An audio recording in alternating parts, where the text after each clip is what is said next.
a todos, bienvenidos. La Organización Internacional de Turismo Social, la ISTO, creada en 1963 en Bélgica, es una asociación internacional sin fines de lucro que agrupa 160 miembros en más de 40 países en todo el mundo. Reunimos a los actores públicos y privados del turismo social, solidario y sostenible y proponemos un turismo que se encuentre al servicio de las personas, de las comunidades y de los territorios. Bienvenidos entonces a este webinario que se llama La toma de decisiones en situación de riesgo e incertidumbre y su efecto en los viajes y el turismo. Damos entonces la bienvenida a Rodrigo Van Bever. Bienvenido, Rodrigo. Lo voy a presentar muy brevemente. Rodrigo es psicólogo con estudios de posgrado en políticas públicas y psicología social. Tiene una amplia experiencia en el sector público, ha tenido muchos cargos, entre ellos quiero destacarles algunos: jefe de gabinete de la Subsecretaría del Ministerio de Bienes Nacionales, jefe de la Oficina para Temas de Migración del municipio de Santiago, jefe de gabinete de la Subsecretaría de Turismo en el Ministerio de Economía, Fomento y Turismo, que fue donde tuvimos oportunidad de conocernos hace un par de años ya, y jefe de gabinete de la presidenta de la Cámara de Diputados. Actualmente es consultor independiente. Bienvenido, Rodrigo. Gracias por haber aceptado esta invitación que pudimos concretar con el apoyo de Eduardo Báez, de Novojet, y que se enmarca en la Semana Internacional de Turismo para Todos, Solidario y Sostenible, que ISTO se encuentra promoviendo y desarrollando desde este jueves 28 pasado de mayo y vamos hasta el próximo jueves 4 de junio. Bienvenido. Muchas gracias por la invitación y contento de poder participar de esta actividad. Volver un poco a temas de turismo, porque en este último tiempo he estado dedicado, eso sí, a algunas de las cosas que les voy a hablar, que tienen que ver con los temas de seguridad y riesgos laborales. Entonces, eso me permite enganchar ambas cosas y llevarlas a los temas de preocupación que hoy día tiene la industria del turismo. Perfecto. Y además en esa tarea en la que nos conocimos cuando eras jefe de gabinete de la Subsecretaría de Turismo de Chile, también tuviste oportunidad de estar vinculado a nuestro sector, al sector del turismo social, por tanto también conoces conoces a los empresarios, conoces cuáles son las políticas y conoces nuestra organización. Por eso también se nos hacía muy interesante contar contigo hoy para poder justamente hacer ese nexo también entre tu expertise, tu paso por la Subsecretaría de Turismo y efectivamente lo que estás haciendo en el día de hoy. Entonces, sin más preámbulos, te dejo que inicies y con todo gusto te escuchamos para luego poder conversar un poquito más con los participantes y hacerte algunas preguntas y tratar de aprender un poquito más. Adelante cuando quieras. Perfecto.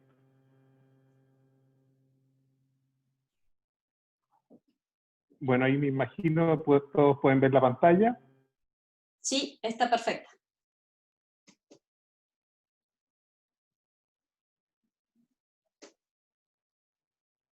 Ok. Estoy ocultando las ventanas para que no me molesten. Bueno, mi intención con este seminario es describir de una manera general una serie de campos de conocimiento.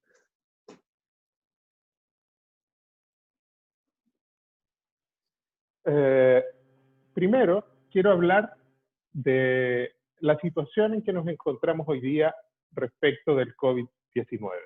¿Qué sabemos y qué no sabemos? A continuación, quiero comentarles los descubrimientos que existen en relación a cómo decidimos. Cómo decidimos se refiere a cómo las personas hacemos juicios que nos conducen a determinados campos de acción. Esta exposición se basa en lo que se conocen como las teorías descriptivas de la toma de decisiones, que describen, valga la redundancia, cómo las personas decidimos en el mundo real y que surgen porque los presupuestos y axiomas de las teorías normativas que describen cómo deberíamos decidir en muchas oportunidades no se cumplen en las decisiones cotidianas de las personas comunes y corrientes. A continuación, voy a hablarles de la percepción del riesgo. En este punto expondré algunos de los hallazgos del paradigma psicométrico, que se desarrolló para explicar y describir por qué las personas perciben los riesgos de manera distinta a como lo hacen los expertos y el cálculo de probabilidades. También voy a hablarles de la amplificación del riesgo, el importante efecto de los medios de comunicación, con el ejemplo de una situación latinoamericana. Y finalmente, voy a compartir con ustedes algunas reflexiones sobre el turismo en tiempos de COVID. ¿Qué sabemos y qué no sabemos de COVID-19? A continuación, les voy a mostrar un video que muestra el desarrollo de la pandemia a nivel mundial. Este video muestra de qué manera se ha expandido el contagio del virus. Y como pueden ver, es un virus que ha alcanzado prácticamente a todos los países de la Tierra.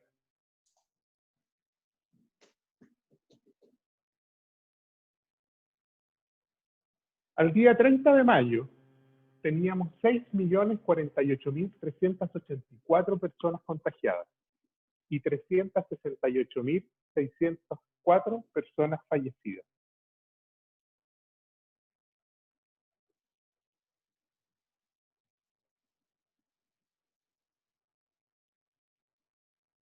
Disculpen que volvió a aparecer.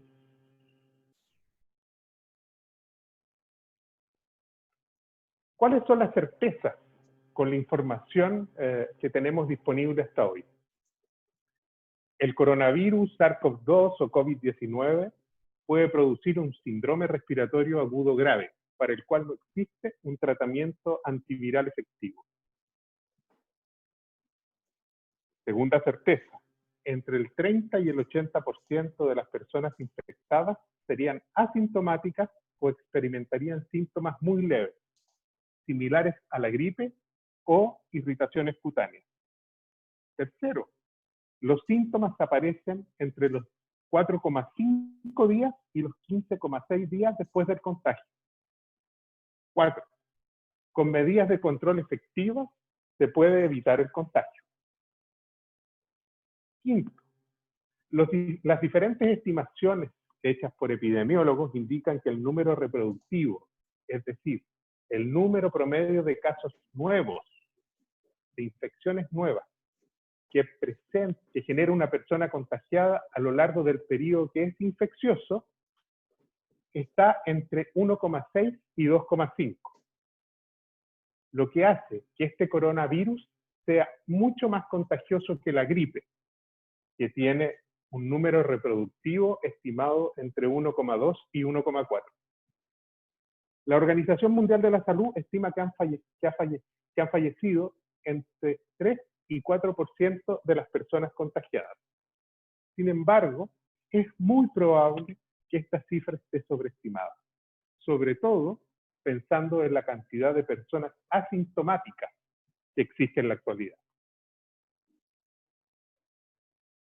7, y último, probablemente la más importante de las certezas que tenemos hoy día. La tasa de mortalidad aumenta con la edad y es desproporcionadamente alta para las personas mayores. ¿Qué riesgos e incertidumbres tenemos respecto a la situación que vivimos en relación a COVID-19?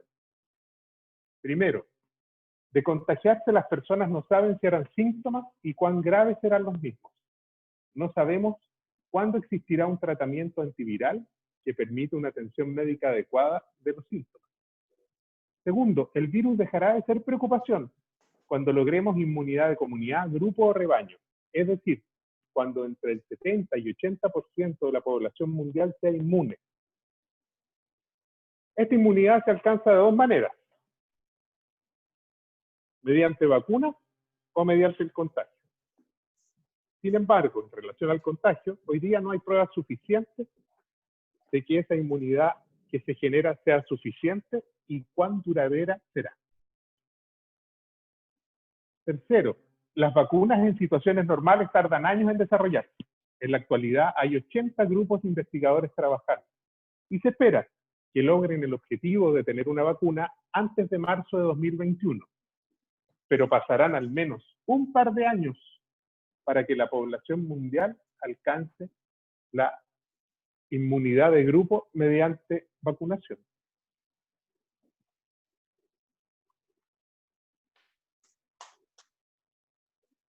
¿Cómo decidimos? En los ataques terroristas a Nueva York el 11 de septiembre del año 2012,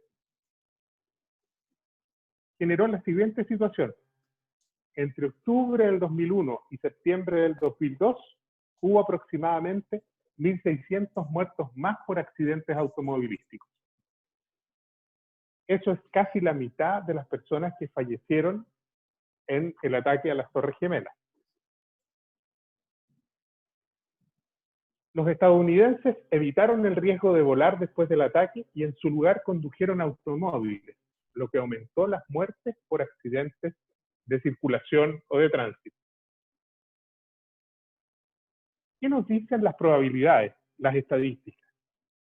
En automóvil existe un accidente por cada 5.000 desplazamientos, mientras que en aviones comerciales hay un accidente grave por cada 2,4 millones de vuelos. Por supuesto, los viajeros no tenían forma de saber cuál sería el riesgo. La sabiduría de sus decisiones dependía de lo que creyeron al decidir si conducir o volar. ¿Qué ocurrió? Ocurrió que las personas sobreestimaron los riesgos de volar y su propia capacidad de conducción. Este caso nos muestra que la aceptación del riesgo no solo depende de estimaciones técnicas y matemáticas del riesgo, sino que también de factores subjetivos como los sentimientos. No siempre llegamos a las soluciones correctas. Considere la siguiente información. Para realizar la prueba, la turbina debe estar girando lo suficientemente rápido como para generar electricidad de emergencia. Se observa que la turbina no está girando lo suficientemente rápido para generar electricidad de emergencia. ¿Qué se debe hacer a continuación? La información sugiere que se debe detener la prueba. Sin embargo, parece que las personas a cargo de tal prueba en el reactor nuclear de Chernobyl no lograron realizar esta inferencia, a pesar de la evidencia disponible. ¿Por qué no llegaron a la inferencia correcta? Porque en este caso, el poder del contexto y de la situación gravitó de una manera preponderante. La prueba estaba planificada y debía hacerse. El poder de la situación, del contexto, determinó que los encargados de la prueba fueron incapaces de realizar la inferencia correcta. ¿Por qué ocurre esto? Bueno,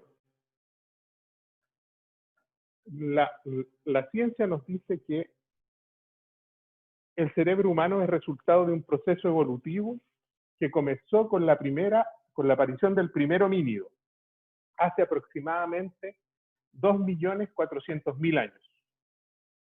De esos homínidos evolucionó el Homo sapiens sapiens, nosotros, que aparecimos sobre la faz de la Tierra hace unos 200.000 años. Nuestro cerebro es igual al de esos primeros hombres que necesitaron su mente para sobrevivir a través de la capacidad de interpretar y razonar rápidamente el mundo en que vivían y actuar prácticamente de manera automática para no ser devorados. Las teorías modernas de la mente señalan que tenemos dos sistemas de pensamiento. Un sistema intuitivo, que es el sistema 1, o que se conoce como sistema 1, que funciona rápido, en paralelo, es automático, sin esfuerzo, asociativo, de aprendizaje lento y emocional. Mientras que el sistema 2, o de razonamiento, es lento, consecutivo, controlado, con esfuerzo, regido por reglas, flexible y neutral. El sistema 1 ocupa los mismos principios y procesos de la percepción. El sistema 1 funciona de manera automática y controla el pensamiento humano, a menos que el sistema 2 intervenga con el razonamiento,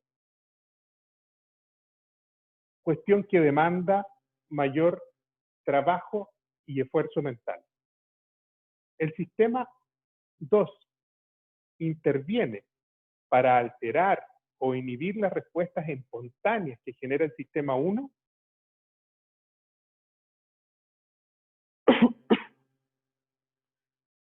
en la medida que las respuestas que juzgue son insatisfactorias o logra identificar una buena razón para rechazarlas.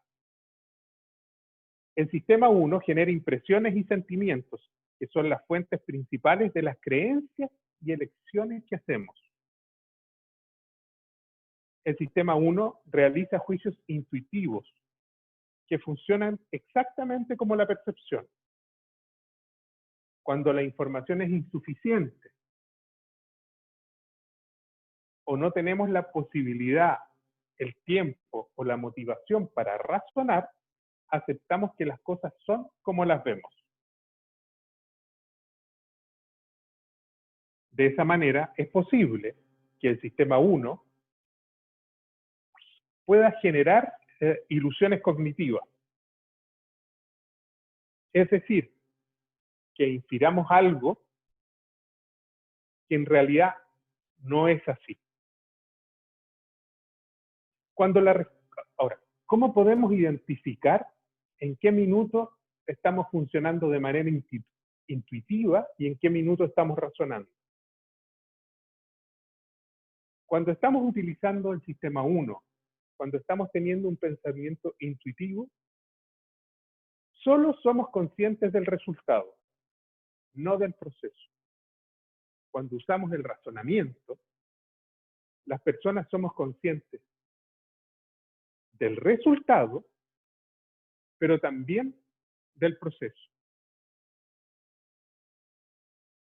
La mayor parte de los juicios y de las selecciones que efectuamos a diario y cotidianamente son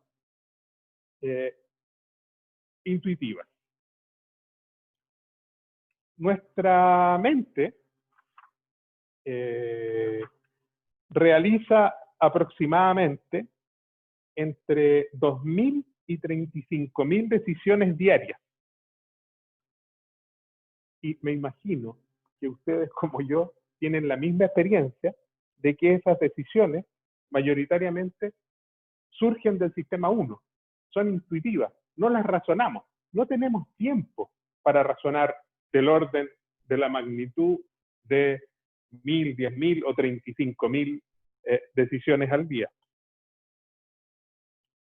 A continuación les quiero mostrar algunas imágenes. Esto se conoce como la mesa de George Shepard. ¿Qué mesa es más larga? Si Si usted es como la mayoría de las personas, pensará que la mesa de la izquierda es más larga y estrecha. Sin embargo, ambas mesas son idénticas.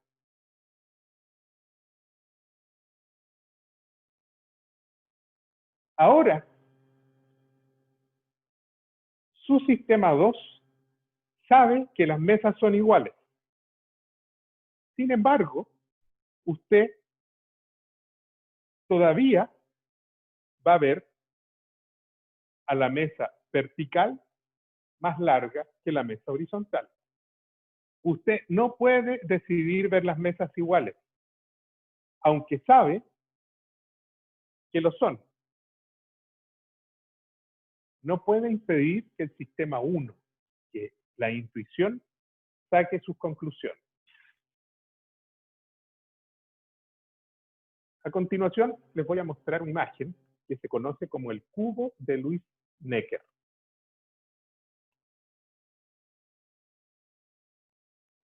¿Dónde está el círculo azul? ¿En la cara de adelante o en la cara de atrás del cubo? La verdad es que puede estar en cualquiera de las dos posiciones. Con un pequeño esfuerzo, se puede cambiar la posición del círculo de adelante hacia atrás o al revés. Frente al mismo estímulo, podemos tener interpretaciones distintas. Si con un simple cubo como este ya existen dos maneras de verlo, imaginen lo que ocurre en un mundo hecho de infinitos cubos con infinitos puntos. Esta ilusión nos enseña que cambiar de perspectiva implica un esfuerzo. Para salir de lo que naturalmente percibimos, el uso del sistema 1, tenemos que utilizar mecanismos cerebrales que involucran cierto control sobre la manera en que observamos el mundo. El sistema 2.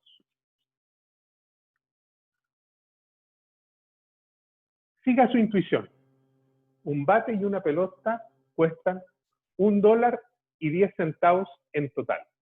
El bate cuesta $1 más que la pelota. ¿Cuánto cuesta la pelota?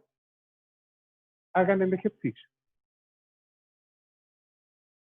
La mayoría de las personas va a responder que cuesta 10 centavos. Sin embargo, esta respuesta intuitiva es falsa. La pelota cuesta 5 centavos. El sistema 2 aprobó una respuesta intuitiva, pero con un pequeño esfuerzo de cálculo la hubiera rechazado. La mayoría de las personas confiamos en exceso en nuestras intuiciones. Y de ello se puede deducir que somos proclives a aceptar otras sugerencias del sistema 1.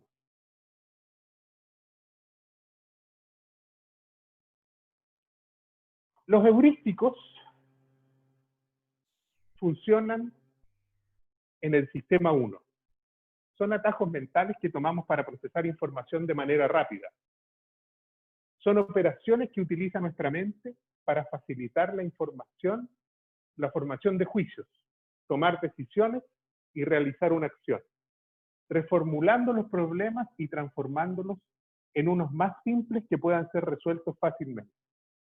Se trata de un mecanismo automático que nos lleva a una conclusión sin esfuerzo, de manera rápida e inconsciente, y que posteriormente llega a nuestra conciencia a manera de una intuición.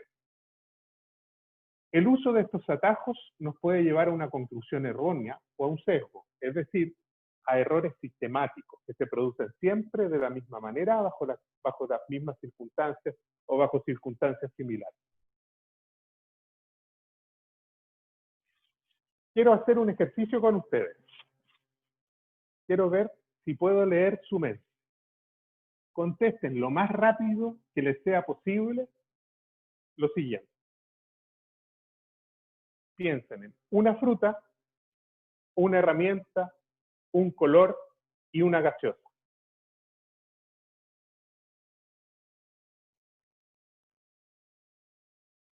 Estoy seguro que muchos de ustedes pensaron en una manzana, un martillo, el color rojo y una Coca-Cola. ¿Por qué en este caso puedo haber tenido la capacidad de leer su mente? Porque ocupé un heurístico de disponibilidad. Un heurístico de disponibilidad consiste en basar los juicios en la información que primero está disponible en nuestra mente, creyendo que lo más disponible es lo más frecuente o probable, cuando a veces lo que recordamos primero es lo más reciente, extraño, particular o familiar. Cualquier factor que hace un peligro memorable, como un gran accidente, o imaginable, podría aumentar considerablemente nuestra percepción del riesgo. ¿Qué les evoca esta imagen?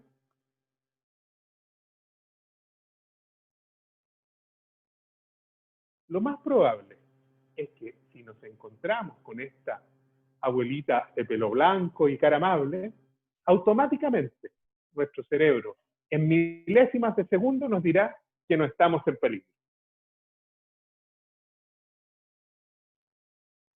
Sin embargo, esta imagen corresponde a Dorotea Puente, una asesina en serie de la década de los 80, quien instaló una casa de huéspedes en California donde alojó a personas de avanzada edad y con discapacidad mental y cobró sus cheques del Seguro Social. Los que se quejaron fueron asesinados y enterrados en su patio. Por los malos olores, los vecinos hicieron denuncias y la policía empezó a encontrar personas muertas enterradas en su patio. Sin embargo, los investigadores no la consideraron una sospechosa, por lo que pudo escapar hasta que fue capturada varias semanas después. El pensamiento intuitivo de estos investigadores cometió un error. ¿Por qué? Porque operó una heurística de representatividad. ¿En qué consiste esta heurística?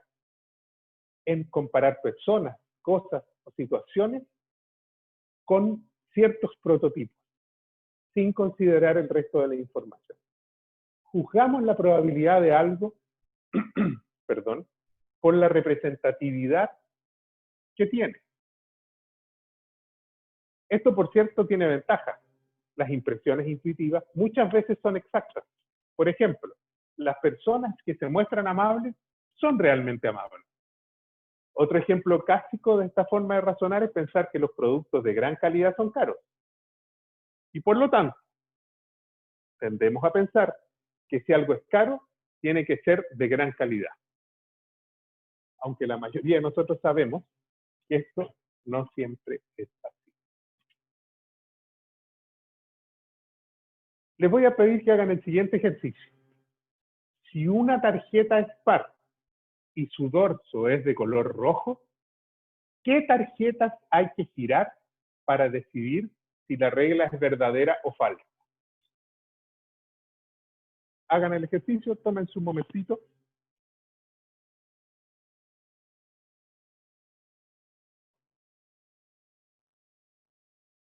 La mayoría de las personas tiende a decir que hay que dar vuelta a las tarjetas 8 y roja. Tenemos la tendencia a buscar las pruebas que confirman una teoría. Pero lo que en realidad deberíamos haber hecho para saber si la regla se cumple o no es falsear la teoría, por lo que habría que dar vuelta a las tarjetas 8 y azul.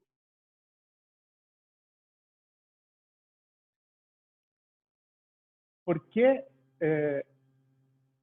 tuvimos esta tendencia a confirmar la teoría? Por algo que se conoce como sesgo de confirmación. Es la tendencia que tenemos las personas a detectar, aceptar y recordar información que respalda una creencia y a ignorar, deformar u olvidar información que contradice esa creencia. De esa forma se crea la ilusión de que los hechos respaldan lo que creemos.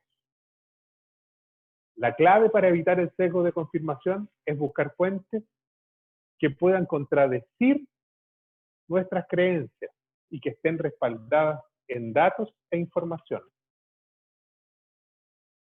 Finalmente, les quiero hablar de la heurística del afecto. No podemos evitar sentir reacciones afectivas o emocionales hacia personas, cosas o lugares. Usando como un atajo mental esta heurística del afecto, permitimos que las personas tomen decisiones guiadas por reacciones afectivas, positivas o negativas a los estímulos.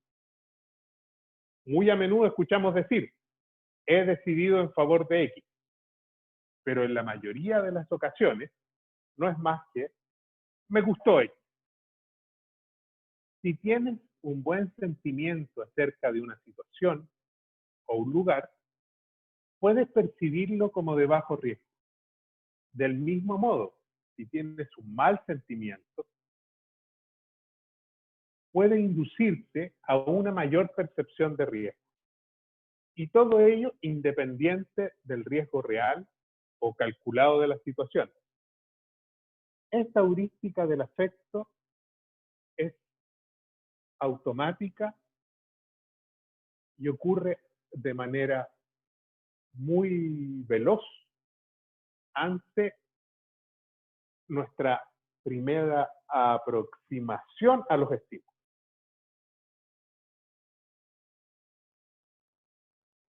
Percepción del riesgo. ¿Qué sabemos? ¿Qué hallazgos existen en relación a la percepción del riesgo, tal como le comenté, desde el paradigma psicométrico? La percepción del riesgo está influenciada por una amplia gama de aspectos psicológicos, sociales, institucionales y culturales. Las personas respondemos a las amenazas que percibimos y si nuestras percepciones son defectuosas, haremos juicios, tomaremos decisiones y nos comportaremos de forma inadecuada respecto del riesgo que enfrentamos. Las dimensiones dominantes para percibir el riesgo son el miedo y la familiaridad. Cuanto más miedo te infunda y menos familiar te resulte una actividad, percibirás su nivel de riesgo como más alto. En el cuadro de la derecha, ustedes pueden ver que alta familiaridad nos producen los riesgos que comprendemos, los riesgos que son inmediatos y los riesgos que conocemos, porque son riesgos viejos. Bajo miedo nos producen los riesgos controlables, los riesgos que son individuales, los riesgos que son justos, que se distribuyen de manera justa, y los riesgos voluntarios. Ahí nos vamos a encontrar con que hay baja percepción del riesgo. Cuando los riesgos no nos son familiares, es decir, no los comprendemos, son retardados, es decir, su efecto no es inmediato. Cuando son nuevos o cuando en relación al miedo nos producen más miedo porque son incontrolables, catastróficos, injustos, no se distribuyen entre todos por igual y son involuntarios, va a aumentar nuestra percepción del riesgo.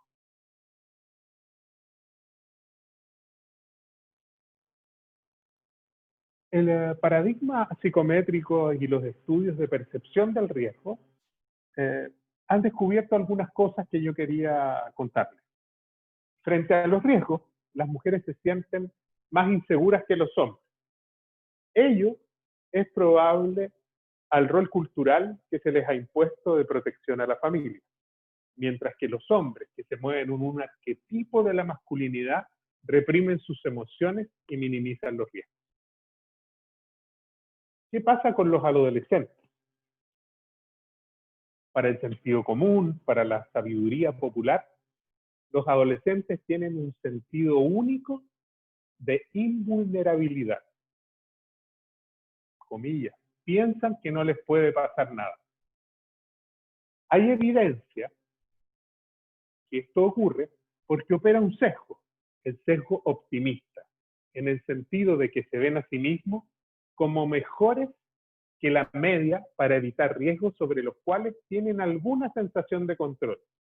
Por ejemplo, en la práctica de deportes extremos. También se ha observado que, contrariamente al mito de la invulnerabilidad, muchos adolescentes exageran sus chances de morir jóvenes, por lo que podrían tomar más riesgos o más decisiones riesgosas porque no esperan vivir mucho, en lugar de porque no esperan morir.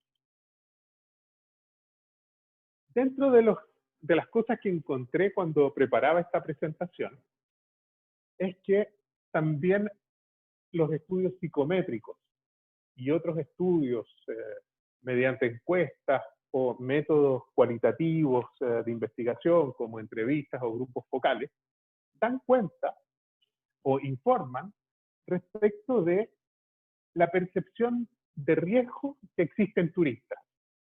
Si bien es cierto, estos estudios son bastante pocos, entonces no nos permite sacar conclusiones definitivas, sí nos puede estar indicando una dirección, un camino respecto de cómo los turistas perciben los riesgos. En primer lugar, los paquetes todo incluido reducen el riesgo que sienten las personas por estar en otro país y cultura. Los viajeros persiguen más riesgos cuando visitan países donde los anfitriones hablan otros idiomas o donde las condiciones de salud son más pobres. Para los mochileros que viajan a destinos y lugares exóticos, los riesgos de salud y financieros son percibidos como las principales amenazas, mientras que las diferencias culturales y la agitación política de esos lugares que visitan son minimizados. Los turistas de negocios son menos sensibles a la percepción del riesgo, mientras que los viajes de placer están asociados a una percepción de mayor riesgo. Las experiencias pasadas moldean la confianza en un destino turístico. Un mayor conocimiento de un destino hace que se perciban menos riesgos. También se ha encontrado que quienes viajan a visitar a familiares se sienten más seguros, aunque no conozcan o no hayan estado en el destino de su viaje. Viajar solo hace que se perciban más, viajar solo hace que se perciban más riesgos. Las familias que se mueven juntas son menos sensibles a las amenazas potenciales. Aquellos turistas que se definen a sí mismos como aventureros son más insensibles al peligro y perciben menos riesgos.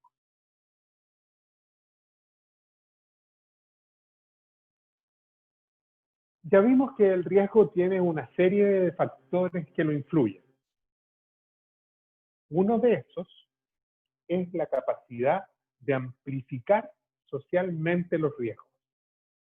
En particular acá me quiero detener en el efecto de los medios de comunicación. Y para ello,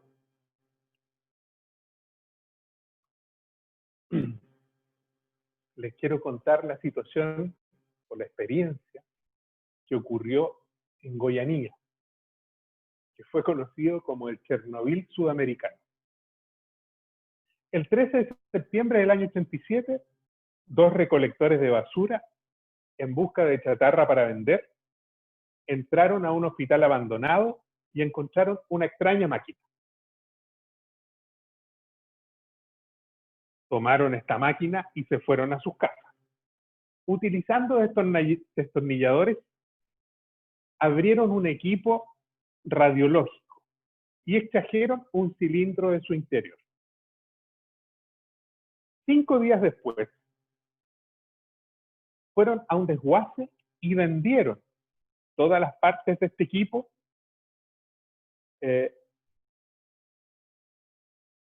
al dueño del desguace.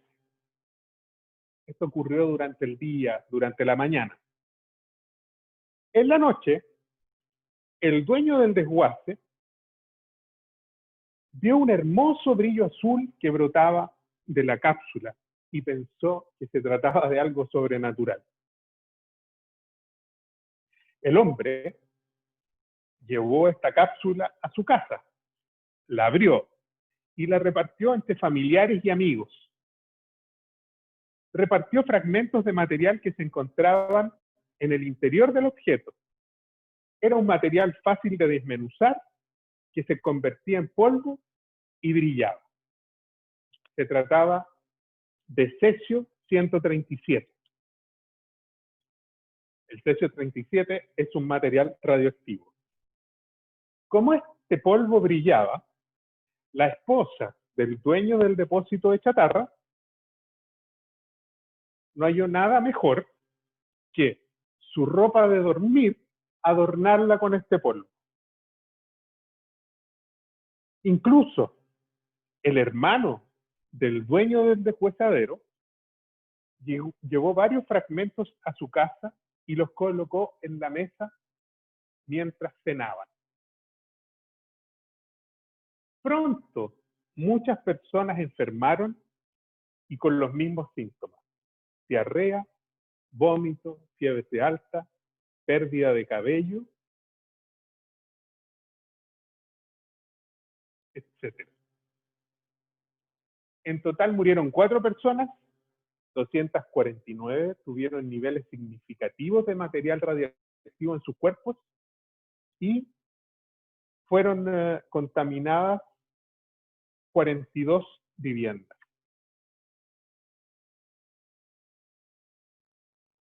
El accidente solo recibió atención menor de un periódico local, pero el 1 de octubre, un programa de televisión sensacionalista de Sao Paulo inició un intenso periodo de cobertura dramática y a menudo exagerada de la situación. De la noche a la mañana, un ejército de reporteros y camarógrafos cubría la tragedia. Esa cobertura mediática generó preocupación pública, acompañada de percepciones de enorme riesgo, incluso entre personas sin contacto con ninguno de los afectados o con los materiales contaminados. La amplificación del evento y la ondulación de sus efectos comenzó casi de inmediato. En las primeras semanas de la cobertura mediática, más de 100.000 personas, por su propia voluntad, se alinearon para ser monitoreadas con contadores Geiger. Durante los 3 meses desde el inicio de la cobertura de esta situación, los precios de las viviendas se desplomaron. La ocupación hotelera, normalmente en su máxima capacidad en esa época del año, llegaba solo al 40% en las 6 semanas siguientes. Caldas Novas, una atracción turística de aguas termales, ubicada a 1 hora de viaje en automóvil del lugar de los hechos, experimentó una caída del 40% en sus tasas de ocupación. Además, ocurrieron otras cosas increíbles, como que hoteles en otras partes de Brasil se negaron a permitir que se registraran residentes de Goianía. Algunos pilotos de aerolínea se negaron a volar aviones que tenían residentes de Goianía a bordo. Los coches con matrícula de Goiás, que es el estado en que se encuentra Goianía, fueron apedreados en otras partes de Brasil. Incluso la energía nuclear en su conjunto se vio afectado, ya que varios partidos políticos utilizaron el accidente para movilizarse contra armas, energía o desechos nucleares. En consecuencia, una situación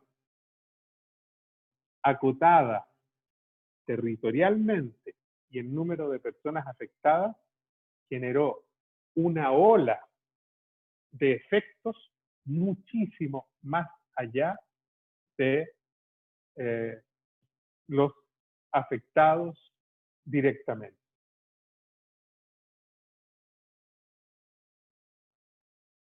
Y ahora, para finalizar, quiero compartir con ustedes algunas reflexiones sobre el turismo en tiempo de COVID. Cómo yo estoy interpretando y viendo ciertas cosas en relación a COVID y el turismo.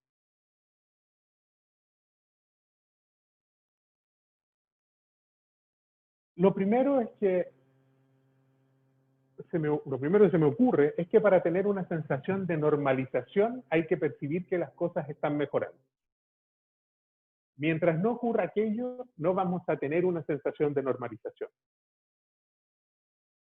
Y ello solo se alcanzará con confianza en la autoridad sanitaria y política. Pero ello no va a ser un acto de fe, sino que el resultado de la evaluación positiva del manejo de la información. Es decir, la información manejada con transparencia. Y además, los buenos resultados en las medidas implementadas para manejar la crisis. Segundo, cuando existe una cierta normalidad declarada, primero, en mi opinión, por la Organización Mundial de la Salud, y a continuación, por las autoridades políticas de los países,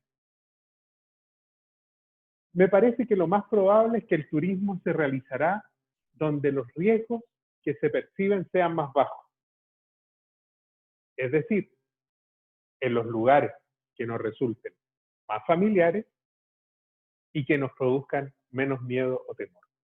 Y en ese sentido, el turismo va a partir por un turismo interno o doméstico.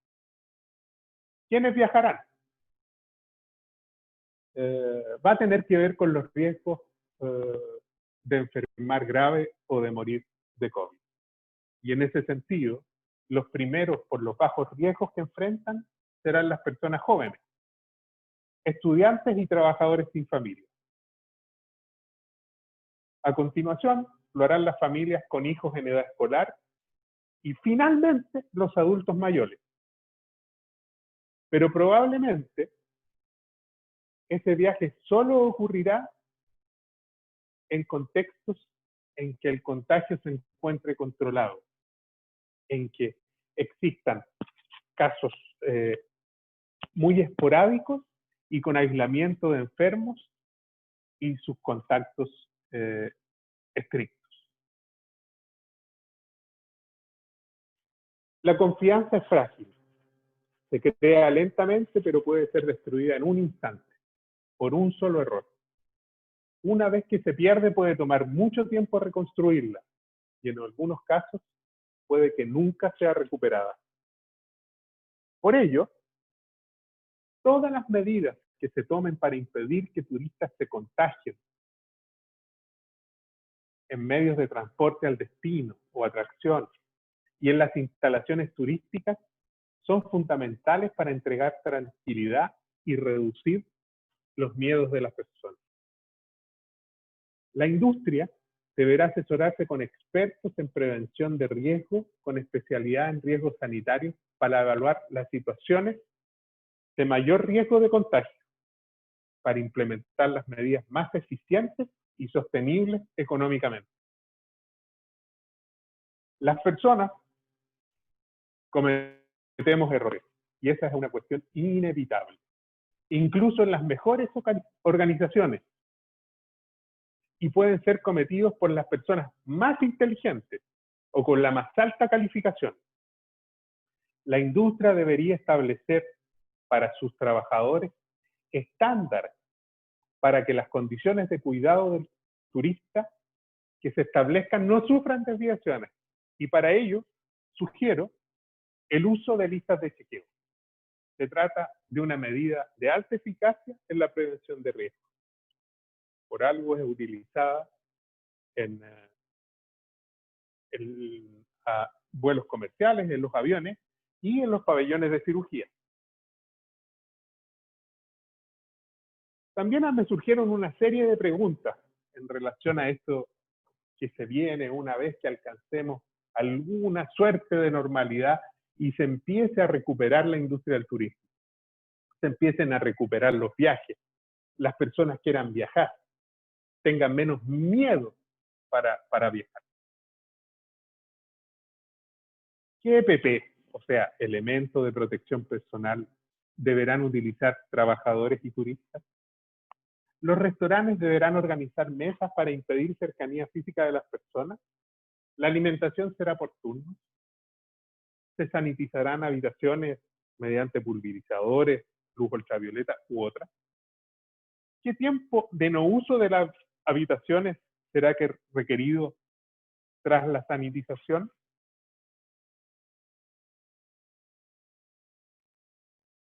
¿Los lugares que visiten los turistas tendrán medidas de control de los riesgos similares a las que la industria turística se imponga? Si no es así, ¿qué medidas se exigirán a los turistas para proteger a los trabajadores y otros viajeros a su regreso de esos lugares? ¿Quiénes y cómo se certificará que las medidas implementadas son las adecuadas? Las personas con necesidades especiales o movilidad reducida ¿requerirán de medidas adicionales? ¿Los paquetes turísticos tendrán las mismas ofertas de tiempo de viaje? ¿Se desarrollarán protocolos para manejo de turistas que enfermen? ¿Las compañías de seguro diseñarán un producto para probabilidad de contagio asintomático o sintomático de COVID-19 a los operadores y o consumidores?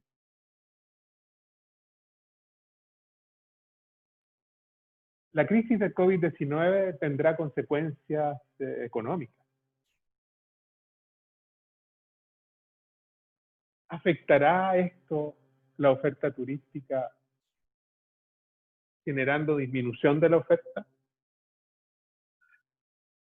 La demanda de personas que normalmente hacen turismo internacional, si se nacionalizan como turistas, es decir, hacen turismo interno doméstico, ¿empujará los precios al alza, privando a otros de poder acceder? ¿La demanda turística se reducirá producto de las expectativas económicas de familias de personas? Por ejemplo, el miedo a perder el empleo.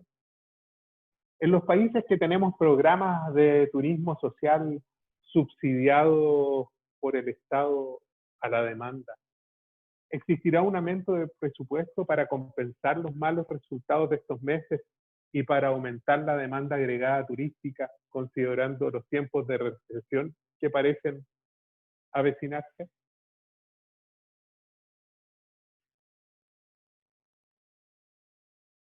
Y con esto concluyo. La toma de decisiones se vuelve más importante en tiempos de crisis. Y este ciertamente es uno de esos momentos. Pero también se vuelve más difícil en los periodos de estrés y cuando los resultados futuros son inciertos, lo que también describe el periodo actual. La intuición y el uso de heurísticas pueden ser útiles y nos ahorran tiempo, pero también pueden llevarnos a decisiones imperfectas e irracionales, cuando estamos frente a problemas que requieren deliberación y cálculo. Por lo que los invito a detenerse y pensar dos veces. Con el sistema 1, que nos ofrece una intuición, y luego con las capacidades de razonamiento del sistema 2, tomándonos el tiempo que sea necesario para tomar buenas decisiones que hagan sostenible el turismo en tiempos de COVID-19. Si alguien desea profundizar en este amplio campo de conocimiento que intenté exponer de manera muy breve, les sugiero las siguientes lecturas. Sobre sesgos y heurísticos, Daniel Kahneman, Premio Nobel de Economía del año 2002, su libro Pensar rápido, pensar despacio, de Editorial Debate. Richard Thaler, Premio Nobel de Economía del año 2017, y su libro La psicología económica, de Editorial Deusto. Sobre pensamiento intuitivo y cuándo éste funciona correctamente, Malcolm Gladwell, el libro Inteligencia Intuitiva, de Editorial Taurus. Sobre probabilidades, Leonard Mlodinow, el libro El andar del borracho, de Editorial Dragnotos. Sobre riesgos, Baruch Fixhoff y John Cavani, Riesgo, una breve introducción, de Editorial Alianza.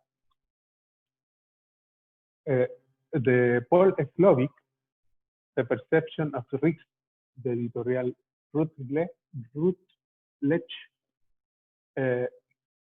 De Nick Pidgeon, The Social Amplification of Risk, de Editorial Cambridge.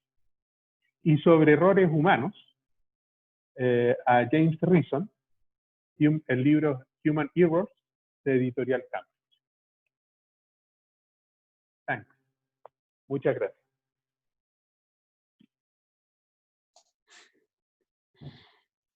Muchas gracias, Rodrigo. Muchas gracias por esta exposición que, como tú bien dices, no pretende ser exhaustiva por la dificultad que tenemos del tiempo, pero sí darnos un pantallazo y una visión de las certezas de las que disponemos, de los riesgos y las incertidumbres, de cómo decidir con estos sistemas de pensamientos 1 y 2, y que efectivamente nos dices que usemos la intuición, pero también el razonamiento. Tus heurísticos, que me parecieron muy, muy ejemplificadores. Y bueno, si te parece bien, vamos a dar paso porque tenemos varias preguntas, tenemos una media hora, pero te cuento que tenemos muchas preguntas, así que a ver cómo podemos responderles a todos un poquito. La primera pregunta de Aldo Chipoco es, ¿considera que las personas que visitan otro país, su comportamiento o actitud es distinta a la que puedan tener en su lugar de origen?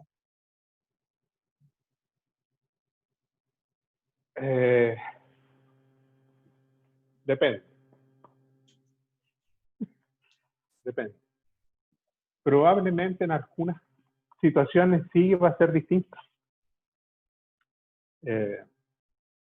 Un heurístico, por ejemplo, podría ser, es decir, un atajo, una forma de pensar, a donde fueres, haz lo que vieres. Es decir, las personas podrían efectivamente comportarse como se comportan los, entre comillas, lugareños. Pero también es posible que en algunas situaciones o condiciones, especialmente cuando toca lo que se conoce o se ha dado en llamar valores sagrados, que la gente no está dispuesta a transformar. Entonces, en esos casos me parece que las personas probablemente van a tener un comportamiento menos parecido a lo que se esté haciendo en el lugar que visita. Y se me ocurren ejemplos. Por ejemplo, en la mayoría de la humanidad el tema del cigarrillo hoy día es tabú. ¿Ah? Yo fumo. ¿Ah? Y los fumadores nos sentimos como en tiempos de la Inquisición. Somos perseguidos, no se puede fumar en las plazas, no se puede fumar en los cafés, no se puede fumar en ninguna parte. Algunos podemos respetar esa norma. Sin embargo, para otros, que el cigarro es una adicción muy fuerte, o incluso lo viven como un valor sagrado, podrían ponerse a fumar en lugares en los que está prohibido. ¿Ah? Tratando de poner un ejemplo de si todos y siempre nos vamos a comportar de la misma manera o de una manera distinta. Ujú, ujú. Y quizás también comentarles a los participantes que estos heurísticos existen muchos más que solamente los que presentaste. Tratamos de elegir los que les podían servir más para esta charla también, pero entonces hay más información que pueden consultar y que pueden profundizar. La siguiente pregunta de Celina Cáceres. ¿Cómo recuperar la confianza ante un riesgo de salud en el turismo?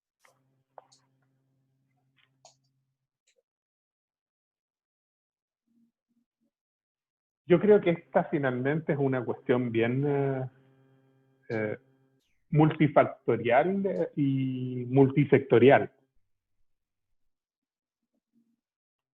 Primero,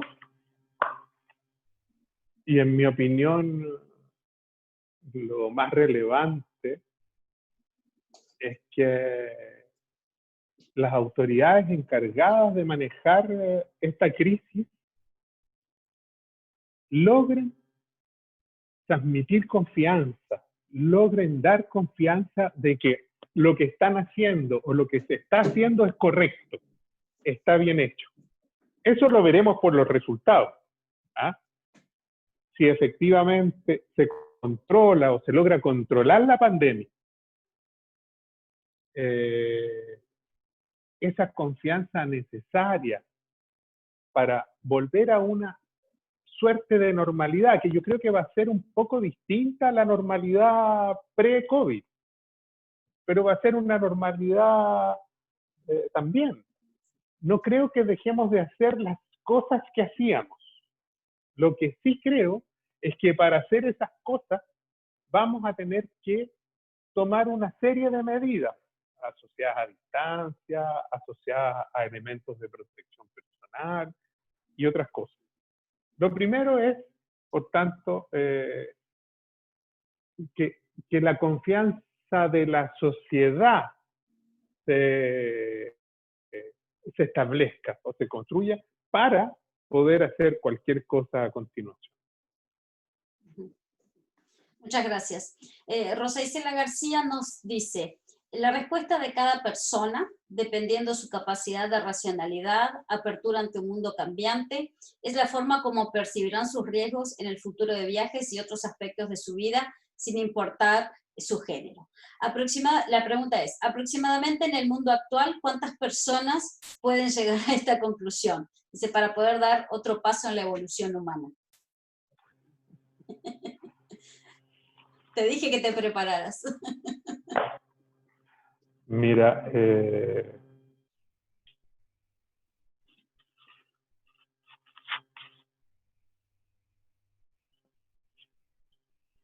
estamos naturalmente como de efecto de fábrica hechos para pensar de una manera intuitiva, para razonar, para buscar información, para utilizar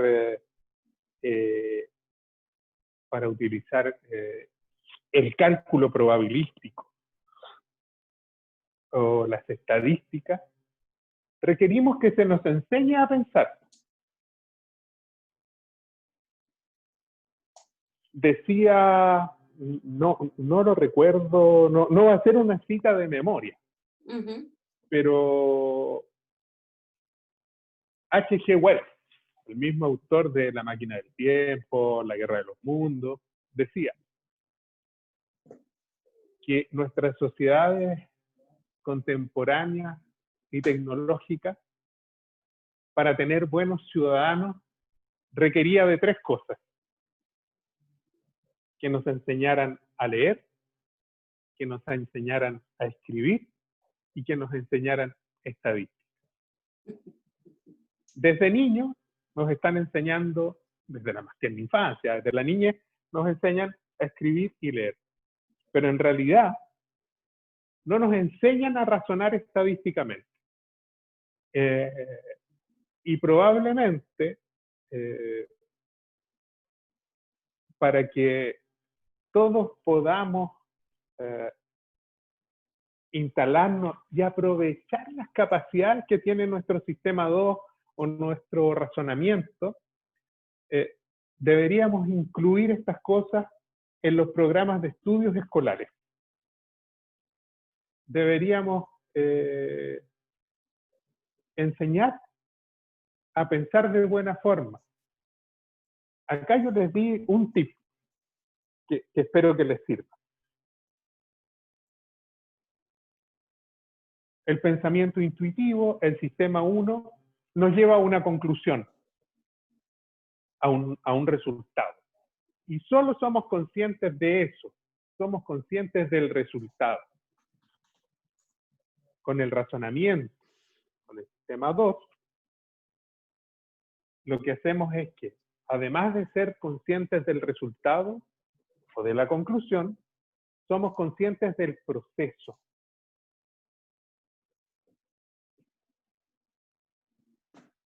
Muy bien. No, es que sigo pensando, No, estoy pensando contigo con tu no, que si respuesta. no me puede, esa pregunta es una Ah. pregunta para ocupar otros 50 minutos. Ocupamos otro webinario, no hay problema. No te creas, hemos tenido webinarios muy exitosos y nos han pedido que sigamos conversando y que tengamos más, así que seguramente habrá otras oportunidades de abrir otros espacios con esta serie de webinarios que han resultado quizás más interesantes para los participantes. La siguiente pregunta nos viene de Eduardo Báez y él dice, ¿cuáles serían los elementos a considerar para hacer turismo grupal, aminorando los riesgos?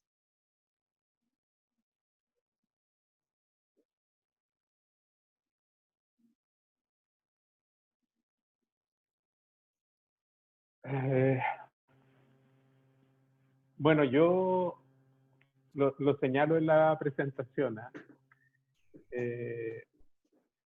Yo creo que esta industria debe asesorarse con expertos en prevención de riesgo. Si yo quiero garantizar que no va a haber contagio o disminuir radicalmente el riesgo de contagio, debo asesorarme por personas que tienen la expertise para ello. No sé, a mí se me ocurren algunas ideas, pero como no soy un experto y tampoco soy un patudo ni un mesiánico, no, Eduardo, no es una respuesta que te pueda dar. Pero sí sugiero que piensen esto con expertos de todo tipo. Ahí yo también podría hacer un aporte en lo que es la psicología del comportamiento humano, pero lo que es propiamente la prevención de los riesgos, para eso existen personas que se han formado y que han trabajado en esto y tienen competencias muy superiores a las que tengo yo. Y esto se enmarca bien con la siguiente pregunta, Rodrigo, que es de Lina Chávez, y dice, ¿qué estrategia sugiere el panelista para poder administrar riesgos para pequeñas y medianas empresas? Y eso creo que es importante, este enfoque de pequeñas y medianas empresas, donde el sector turístico está compuesto por este tipo de empresas y el sector del turismo social también. A ver, repítame la pregunta. ¿Qué estrategias sugiere el panelista para poder administrar riesgos para pequeñas y medianas empresas?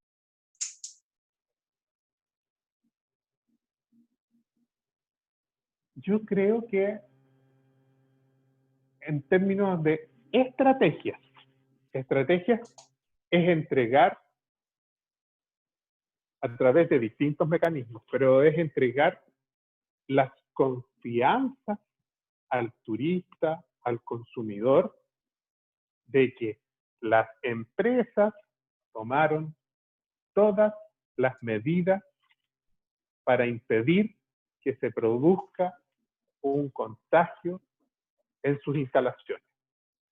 Y el diseño de esas medidas tendrá que ver con conducta humana, tendrá que ver con la expertise de los expertos en prevención de riesgo, en especialidad sanitaria además, y en cómo se diseña la experiencia turística. ¿Cómo diseñamos una experiencia turística que minimice los riesgos, que no exponga de más a las personas, pero que tampoco las prive de tener una buena experiencia? No me imagino que un turista que viaja a una ciudad en su país que no conoce, quiera pasar esas vacaciones o ese viaje encerrado en la habitación del hotel. No tiene sentido. Por eso hay que rediseñar, repensar también las experiencias que los turistas van a poder vivir. Muchas gracias. La siguiente. Claudia Bachur nos dice, la recuperación de la confianza es fundamental. Sin embargo, el tema se ha politizado en muchos de nuestros países con reacciones más de sistema 1 entre los actores. En los de gobierno con corte más autoritario se carece de transparencia. ¿Cómo proceder como sociedad civil ante ese problema? Bueno, eso yo creo que es una característica global. ¿Ah? La política tiende al sistema 1. Tiende a ser intuitiva, tiende a tener razonamiento motivado, tiende a los sesgos de confirmación. En este escenario, yo creo que las empresas, los líderes de opinión, los científicos, deben presionar a los estados y a los gobiernos para que haya información transparente. Quiero ejemplificarlo con lo que ocurrió en Chile. En Chile acabamos de superar los 100.000 contagiados. De esos 100.000 contagiados hay del orden de 60.000 o un poco más activos. 100.000 contagiados, cuando yo me comparo con China, que tuvo 80.000 contagiados y una población de 1.400 millones, me resulta inverosímil, porque nosotros tenemos 100.000 contagiados y somos una población de 19 millones de personas. Recientemente, la autoridad sanitaria, el ministro de Salud de Chile, reconoció que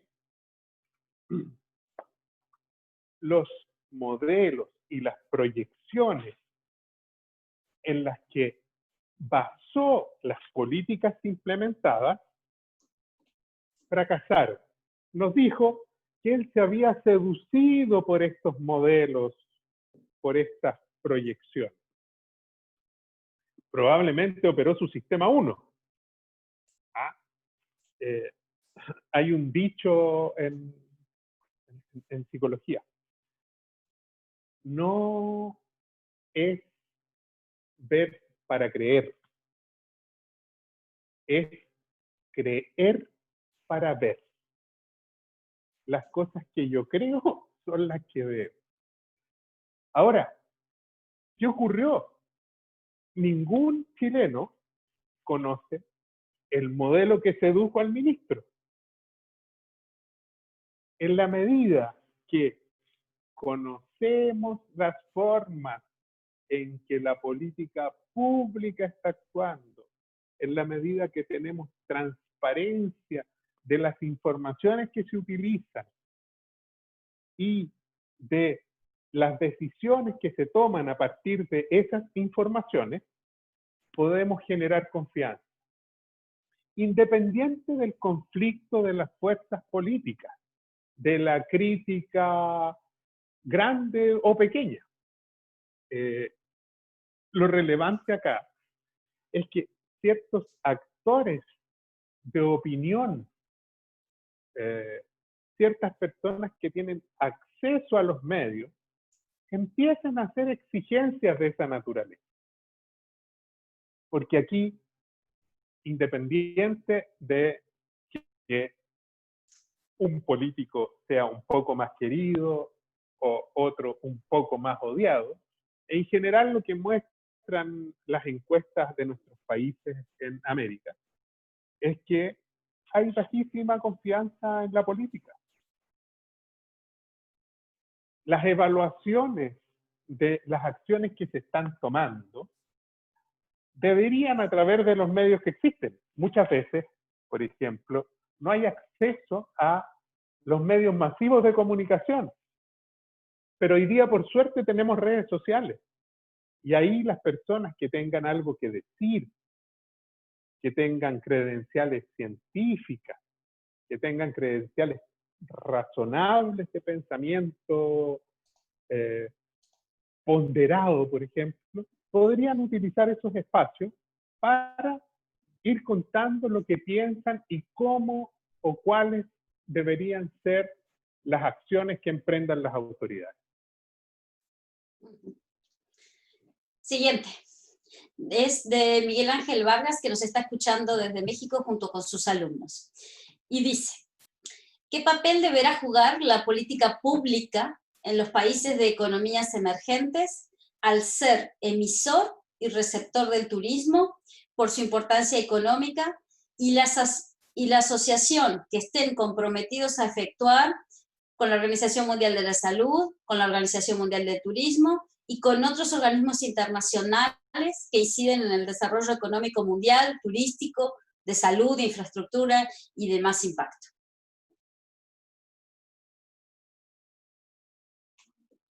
Mira, una cosa que yo he visto que no, pero puede ser, por cierto, por algún grado de desconocimiento, pero yo no tengo la sensación de que exista una coordinación de nuestras instituciones planetarias.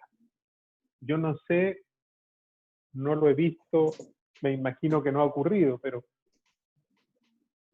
se habrán juntado la OMS, quienes dirigen esas instituciones, la OMT, la ONU, nuestra misma organización de turismo social, a pensar estrategias en relación y particularmente a esta industria que existe en todo el mundo y que es dispersa territorialmente en cada uno de los países y además intensiva en mano de obra, sobre todo de personas jóvenes y mujeres. La Organización Internacional del Trabajo. No veo que todavía esto vaya existiendo. Ahora, ¿cuál debiera ser el papel de la política pública nacional? En mi opinión, las crisis se resuelven con más gasto y en ese sentido yo soy un partidario de las políticas keynesianas para aumentar la demanda agregada.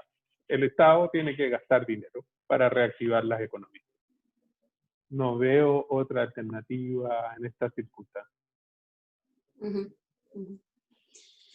La siguiente, entonces, de Gladys Ormeño, ¿qué papel juega la experiencia de la persona para tomar decisiones intuitivas?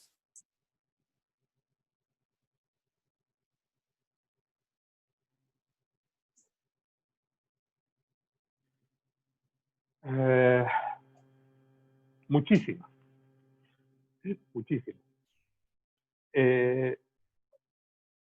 Por ejemplo, Las decisiones intuitivas en situaciones complejas y en situaciones nuevas pueden, esto es siempre un pueden, ¿eh? Porque podrían no hacerlo, pero pueden llevarnos a cometer un error, a tener un tipo de sesgo. La experiencia nos habilita para darnos cuenta a veces de esos sesgos. Y yendo aún más allá, el pensamiento intuitivo automático también tiene que ver con la expertise. Y voy a poner dos ejemplos y una historia. Para andar en bicicleta, ninguno de nosotros piensa. Cuando uno sabe andar en bicicleta, se sube y automáticamente su cuerpo encuentra el equilibrio, pedalea, gira el volante o anda derecho. Esa es una manera de pensamiento y una forma de actuar intuitivamente. ¿Qué hicimos? Transformamos un conocimiento que al comienzo requirió de nuestra concentración y de un esfuerzo mental y lo transformamos en algo inconsciente, en un hábito, en algo que podemos hacer automáticamente. Lo mismo ocurre en la conducción de un automóvil. Me imagino que a más de algunos le pasó. A mí me ha pasado. Sin estar bajo los efectos del alcohol. Quiero dejarlo muy claro. Sin estar bajo los efectos del alcohol, yo he partido de un lugar en el que estaba y he llegado a mi casa sin darme cuenta cómo lo hice. Que simplemente el pensamiento automático hizo que yo girara, acelerara, frenara, pasara cambio, además tengo un auto, los cambios se pasan. Entonces, la experiencia sí determina en alguna medida las cosas que hacemos y hacemos de buena manera. Y la anécdota. La anécdota tiene que ver con un caso que Gladwell, en el libro que les recomendaba sobre inteligencia intuitiva, cuenta. No es un caso que él haya estudiado, es un caso que estudia otro psicólogo que se llama Gary Klein. Y él se dedicó a estudiar a los bomberos. Bombero parado sobre un techo de una bodega, con todo su equipo buscando hacer hoyos en el techo para lograr lanzar agua al interior de la bodega. Y este capitán de bomberos, de pronto, de manera intuitiva, por la experiencia que tenía, reconoce que algo no está pasando. No es que reconozca que algo pasó, reconoce que algo no está pasando. Hecho este reconocimiento, saca a todos los bomberos del techo y a continuación el techo se cae. ¿Qué es lo que hace la experiencia de los expertos? Permite reconocer patrones. Entonces, sin duda que el pensamiento y la experiencia sirve también para, en determinadas circunstancias, porque tengo la expertise, porque he tenido retroalimentación que ha hecho que esa expertise se depure o mejore, podemos tomar buenas decisiones de manera intuitiva. Bien. Muy bien. Para que te vayas terminando de organizar. Nos quedan 2 últimas preguntas y estaríamos cerrando porque ya estamos llegando al tiempo, y además estas cosas sé que son muy exigentes en la previa, en la preparación, en toda la discusión, pero además estas preguntas en vivo donde uno tiene que ir a buscar sus respuestas, por eso te agradezco mucho. La penúltima pregunta dice, han surgido muchos protocolos, tanto nacionales como internacionales. En tu experiencia, ¿cuáles serían los puntos importantes para aplicarlos en el sector turístico, tanto para trabajadores como turistas? A ver, aquí yo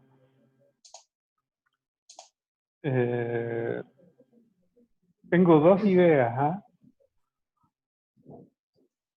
Han surgido protocolos. Es la primera afirmación. Pero esos protocolos, esa es una duda mía. El protocolo de una ciudad, de una región, de un estado, de un país. Tenemos que llegar a protocolos más o menos homogéneos o muy similares.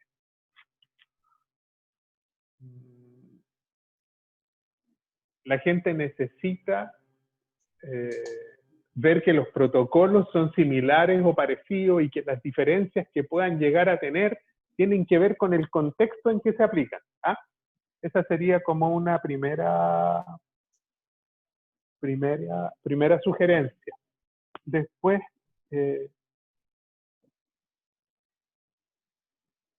los protocolos, además, ocurre lo siguiente, en general, y lo pienso para las políticas públicas y la construcción de grandes instrumentos, se hace desde arriba. Juntaste a unos expertos, a gente que sabía mucho, a gente que tenía mucha experiencia. E inventaste un protocolo, una política o una medida que después no es implementable porque la gente piensa o actúa de otras maneras. Entonces creo que es muy importante que estos protocolos puedan ser chequeados con las personas que eventualmente podrían ser sujetos de ellos. Yo soy aún más radical. Yo creo que cuando se construyen esos protocolos deberían incorporar a las personas que van a ser, entre comillas, víctimas de esos protocolos. Deberían incorporar a los trabajadores que van a tener que implementar esos protocolos. Deberían incorporar a la sociedad civil que, ajena a esos protocolos, puede tener una opinión o una impresión a partir de una cierta sabiduría territorial o comunitaria. Y tienes que incorporar a los expertos. Normalmente ocurre que cuando uno reúne un grupo de expertos y reúne un experto que es muy, muy importante, muy reconocido, es muy difícil que el resto de los participantes vaya a dar una opinión en contrario. Lo mismo ocurre cuando reunimos a personas con formaciones profesionales o técnicas similares. Aquí se da lo que se conoce como pensamiento de grupo. Vamos a pensar todos más o menos lo mismo. Los grupos tienen que ser muy heterogéneos para que de ellos resulten buenas ideas y sobre todo ideas que sean muy aplicables. Bien, vamos a cerrar entonces con la última pregunta de Eduardo Báez. Dice, la aventura, lo desconocido, la experiencia, los estímulos, cómo juegan en la toma de decisión, pensando en que el turismo tiene mucho de ello, más aún cuando últimamente el turismo se vende como experiencia.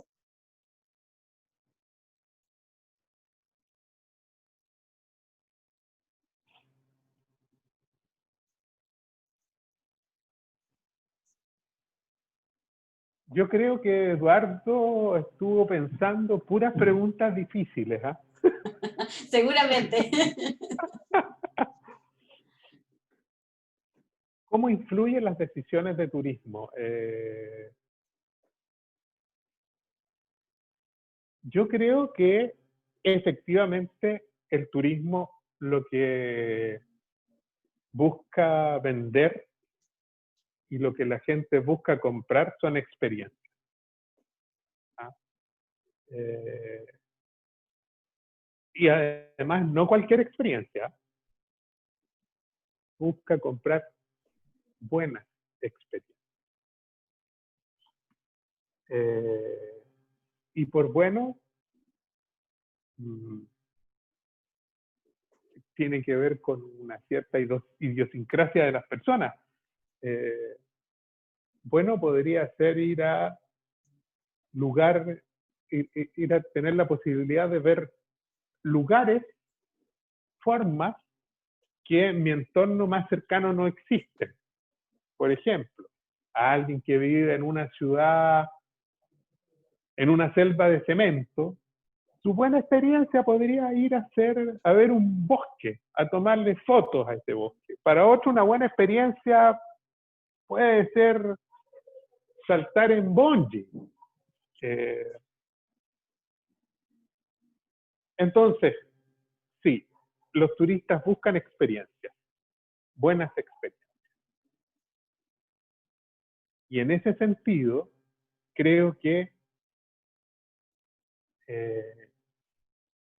una buena experiencia no te expone a riesgos que no buscabas. Por ejemplo, los de contagiarse con un bicho que en el mejor de los casos no te va a hacer nada. En el peor de los casos te va a tener conectado a un ventilador mecánico invasivo por al menos 20 días. Y en el caso intermedio te va a dejar con una bronquitis aguda, con fiebre y con cuerpo cortado. Yo creo que para que las buenas experiencias ocurran, tenemos que tomar las medidas que impidan que las personas tengan el riesgo de contagiarse de COVID-19. Lo que digo, por cierto, y toda esta reflexión tiene que ver, y aquí yo me acuso, tiene que ver con el estado en que nos encontramos hoy día, y sobre todo el estado en que se encuentra mi país.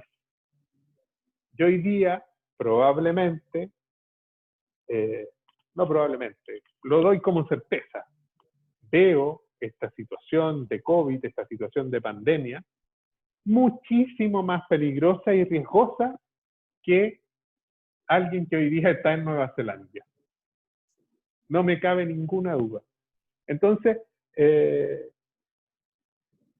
para que entiendan que estas respuestas tienen el tamiz de mi propia experiencia subjetiva en Chile.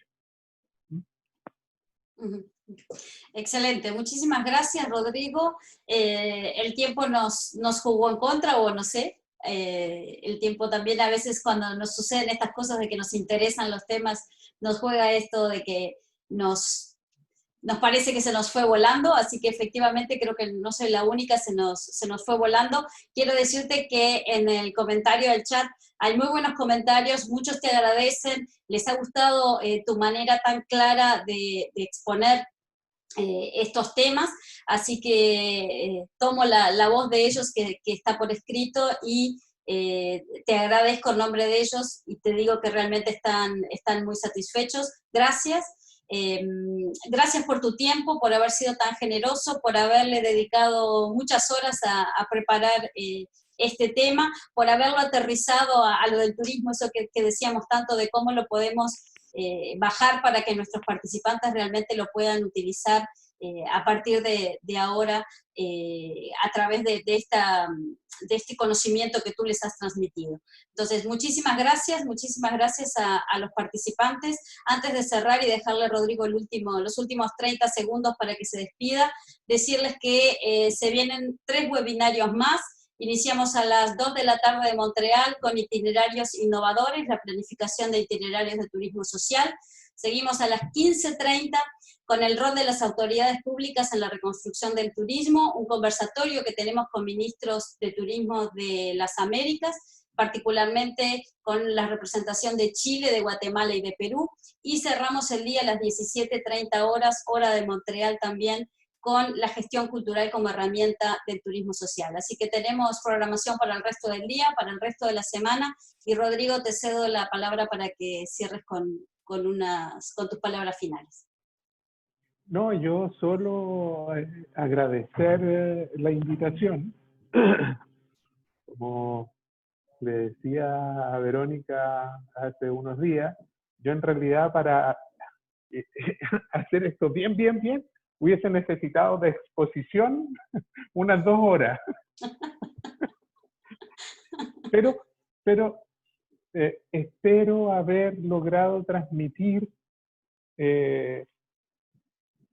cierta forma de conocimiento e información que tengo la impresión de que es menos conocida. Es menos conocida en los lugares que no tienen que ver con el conocimiento económico o con la psicología. Y al mismo tiempo, espero que estas herramientas, estas ideas, puedan profundizarlas. Vero, yo te voy a enviar la PPT en formato PDF para que tú se la puedas enviar a los interesados. Y lo que me importa sobre todo es que estas sean unas herramientas, unas ideas que a ustedes les sirvan para profundizar, pero sobre todo les sirvan para ustedes como industria, para que ustedes como industria, como operadores, puedan pensar 2 y hasta 3 veces las decisiones que van a tomar.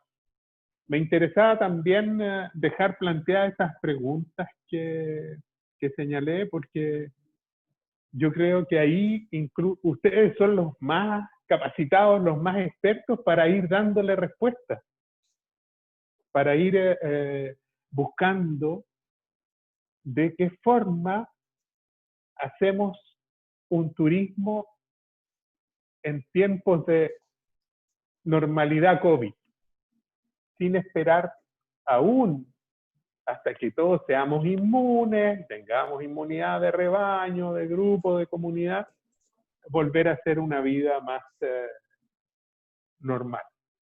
Muchas gracias a ustedes, gracias por las preguntas, eran complejas y difíciles, hubiesen necesitado 1 hora para contestar en profundidad cada una de ellas. Pero quédate tranquilo que lo hiciste de manera excelente, están todos muy contentos, sigo viendo comentarios en el webinar de que les abriste la cabeza a pensamientos y a cosas en las que tienen que reflexionar, creo que era la idea, efectivamente podíamos seguir hablando más, pero bueno, no te perdemos la pista y sabemos que eres un gran aliado para la ISTU, así que en cualquier momento te estamos molestando de nuevo. Yo feliz y muchas gracias. Muchísimas gracias a todos y nos seguimos viendo en la tarde con el resto de los webinarios o en el resto de la semana. Gracias. Hasta luego.